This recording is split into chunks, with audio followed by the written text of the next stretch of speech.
Petrol पंपावर अचानक रांग लागलेली, एटीएमच्या बाहेरही तशीच गर्दी, घराघरात एकच चर्चा, गॅस आहे ना अजून, संपला तर मिळेल का?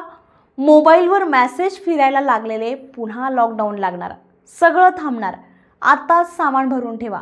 आणि वातावरणात हळूहळू पॅनिक पसरायला सुरुवात झाली. कारण काय तर युद्ध. आणि त्याहून मोठं कारण म्हणजे पंतप्रधान नरेंद्र मोदी यांनी लोकसभेत केलेलं वक्तव्य. युद्धाला महिना होत आलाय, पण अचानक लॉकडाऊनची चर्चा का वाढली? कारण मोदींनी स्पष्ट सांगितलं, जागतिक परिस्थिती बदलतीये, त्याचे परिणाम दीर्घकालीन असू शकतात आणि भारताला पुन्हा एकदा कोरोनासारख्या संकटासाठी तयार राहावं लागेल. बस इथूनच भीतीची ठिणगी पडली आणि ती थेट रस्त्यावर दिसायला लागली. नमस्कार, मी अश्विनी पुरी आणि तुम्ही पाहताय द अश्विनी स्पीक. आता थेट मुद्द्यावर येऊया. मोदींनी लोकसभेमध्ये नेमकं काय सांगितलं? त्यांनी युद्धामुळे निर्माण झालेली जागतिक परिस्थिती, भारताने परदेशातून नागरिकांना परत आणण्यासाठी केलेले प्रयत्न, वेगवेगळ्या देशांकडून वाढवलेली तेल आयात, देशामध्ये सध्या असलेला अन्नसाठा, या सगळ्याबद्दल माहिती दिली आणि सरकार पुरवठा सुरळीत ठेवण्यासाठी प्रयत्न करत आहे हेही त्यांनी स्पष्ट केलं. पण त्याच वेळी तयार रहा हा संदेश देखील दिला आणि इथूनच लोकांनी त्याचा अर्थ काढला, लॉकडाऊन येणार का? आता खरा प्रश्न हा आहे, युद्धामुळे नेमकं काय होऊ शकतं? भारताची सर्वात मोठी अडचण आहे इंधनावरची परावलंबित्व. भारत आपल्या गरजेपैकी जवळपास 88% क्रूड ऑइल बाहेरून आयात करतो आणि नैसर्गिक वायूच्या बाबतीतही हा आकडा जवळपास 60% आहे. यात UAE, Saudi Arabia, Qatar, Kuwait आणि इराण या देशांचा मोठा वाटा आहे. यातील सर्वात महत्त्वाचा पॉईंट म्हणजे हॉर्मुझची सामुद्रधुनी.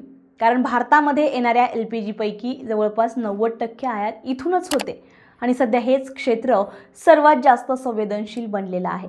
इराणकडून या भागातील पॉवर प्लांट्सवर हल्ल्याच्या धमक्या दिल्या जात आहेत आणि जर हे हल्ले झाले तर फक्त युद्धच वाढणार नाही, तर इंधन पुरवठ्यावर थेट त्याचा परिणाम होणार आहे. आणि एकदा पुरवठा अडखळला की परिणाम साखळीप्रमाणे पुढे जाणार. सर्वात आधी फटका बसेल घरगुती गॅस सिलेंडरला. तुटवडा निर्माण झाला तर किमती वाढणार, हे नक्की आहे.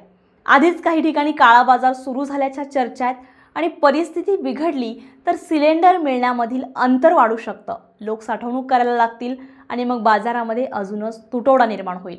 आणि याचा पुढचा फटका बसेल तो म्हणजे व्यावसायिक सिलेंडरवर.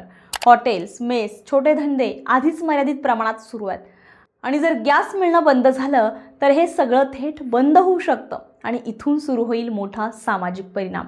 घरापासून दूर राहणारे विद्यार्थी, नोकरदार, त्यांच्यासाठी जेवणाचा प्रश्न निर्माण होईल. हळूहळू कॉलेजेस, कंपन्या बंद करण्याची वेळ येऊ शकते आणि मग पुन्हा एकदा तीच परिस्थिती. लोक आपल्या गावाकडे परतू लागतील. हे फक्त अंदाज नाही आहे. काही दिवसांपूर्वीच गुजरातमध्ये गॅसच्या किमती 5,000पर्यंत गेल्याच्या बातम्या समोर आल्या आणि मजूर वर्ग पुन्हा उत्तर प्रदेश आणि बिहारकडे परतताना दिसला. हीच परिस्थिती आता महाराष्ट्रात आणि दिल्लीमध्येही हळूहळू तयार होताना दिसते. यानंतरचा मोठा इम्पॅक्ट म्हणजे पेट्रोल आणि डिझेल. सध्या फक्त प्रीमियम इंधन महाग झालंय, पण पुरवठा खंडित झाला तर सामान्य पेट्रोल डिझेलच्या किमतीत सुद्धा झपाट्यानं वाढू शकतात. आणि इथे फक्त महागाईचा प्रश्न नाहीये तर टंचाईचा धोका आहे.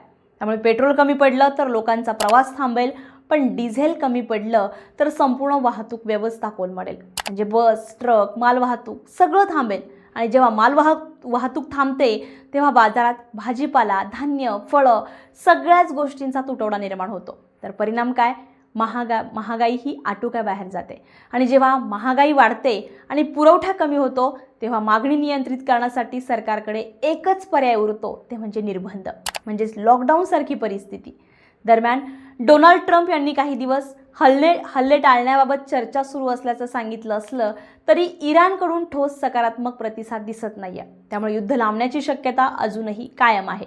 सरकार प्रयत्न करतंय, आयात वाढवतंय, साठे टिकवण्याचा प्रयत्न करतंय, पण खरी परिस्थिती किती नियंत्रणात आहे याबद्दल स्पष्ट माहिती अजूनही समोर आलेली नाहीये. आणि म्हणूनच हा फक्त युद्धाचा विषय राहिलेला नाहीये, तर हा थेट आपल्या स्वयंपाकघरापासून ते आपल्या नोकरीपर्यंत, आपल्या प्रवासापासून ते आपल्या भविष्यातील स्थैर्यापर्यंत पोहोचलेला प्रश्न झालाय. मग प्रश्न असा आहे, आपण खरंच पुन्हा एका नव्या संकटाच्या उंबरठ्यावर उभे आहोत का? सरकारचे प्रयत्न या संभाव्य टंचाईला थांबवू शकतील का? की आपण पुन्हा एकदा लॉकडाऊन हा शब्द फक्त ऐकणार नाही तर प्रत्यक्ष अनुभवणार आहोत? तुम्हाला काय वाटतं? परिस्थिती हाताळली जाईल का अजून मोठे काही येणं बाकी आहे?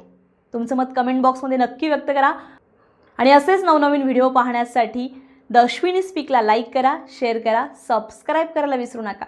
पुन्हा भेटूया नवीन व्हिडिओत नवीन विषयासह. तोपर्यंत मी अश्विनी आपली रजा घेते आहे. नमस्कार.